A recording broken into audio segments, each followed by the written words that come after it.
Well, I'm back, Cancer. It's March 2025. Dodici here from astrology.com.au.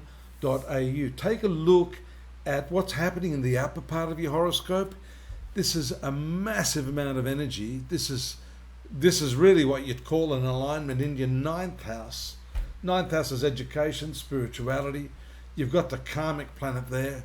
When that planet is there, well, it's a shadow planet. It's the shaking up of all your belief systems and the need to reevaluate what is of value to you, because the sun is also there. Sun for you is the finance planet. It's not a planet. And so it's important for you to reevaluate all of these sorts of things in your life. That has also an impact on how you identify with your career, how you value yourself in terms of the work that you're doing, because of the debilitated Mars ruling this 10th sector, Aries. Mars is your career planet. Notice Venus and Mercury there, Venus retrograde. So this also, Venus has to do with your dreams, your vision. So there's a combination of factors here associated with what you value, what it is you're trying to achieve, and how that impacts you as a person, your identity, in fact. Now, some light can be shed on this as the moon gets brighter, pardon me, and it goes to its fullness on the 14th of March here in your third house. Third house is how you think. It's not just what you think about. It's the methodology, it's the process of thinking. And that's very, very important if you're trying to get to the bottom of some of these issues that you've been thinking about.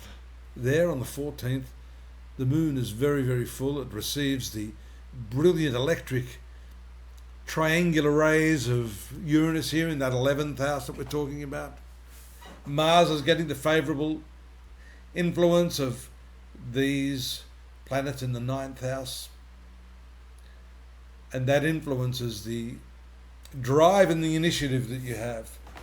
You need to be motivated to identify who you are. And I'm not talking about the gender side of things here, although that may be part of it for some of you. This has more to do with where you direct your energies, how you fulfill yourself in terms of creativity. That might improve, that can transform you when the moon is moving through this 5th house. That's your ruling body. Moon rules the sign of Cancer, your sun sign. So we can see that the new moon and full moon phases for you, probably more than any other sign, will have a bigger impact, because the moon is your, and Leo as well, because Cancer and Leo are ruled by the luminaries, the moon and sun. Here you see both Mercury and Venus retrograde. That retrogression gives them considerable power. In your case, both of these planets are not particularly friendly.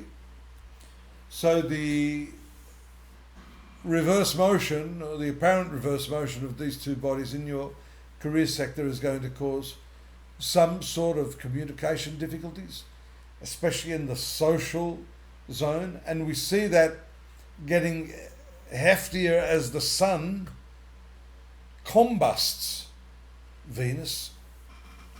Not a good idea to mix your business with pleasure, friendships with your work, to lean on friends to help you in your business, or vice versa.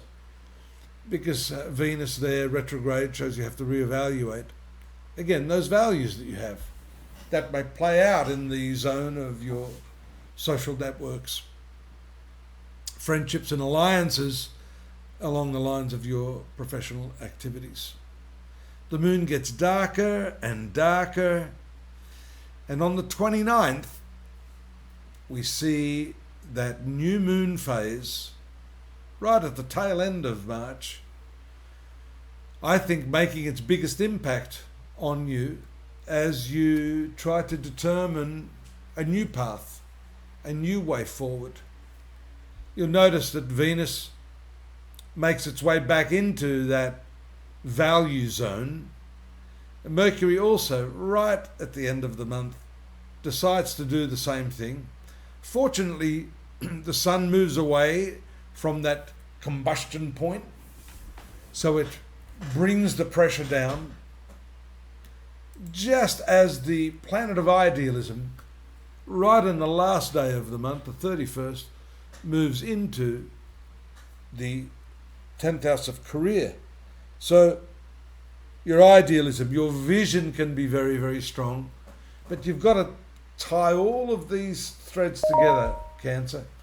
Otherwise, you're going to miss the point. And you're going to be approaching your career and relationship issues with a scattergun approach rather than a more focused attention. So pay attention to that. And you can do that by going over to astrology.com.au, where I've got more chronological, this has been chronological, but more chronological text-based filler, which can help you make heads or tails of what I've been talking about. Don't forget to subscribe to the channel. We would love to have your support in exchange for what I hope is good support for what's happening, as some life advice for you based upon the karmic blueprint and the karmic movement of the planets. So please click that subscribe button, and by all means drop me a note if you have any points you'd like clarified. And I look forward to seeing you here next month. Take care now. Bye-bye.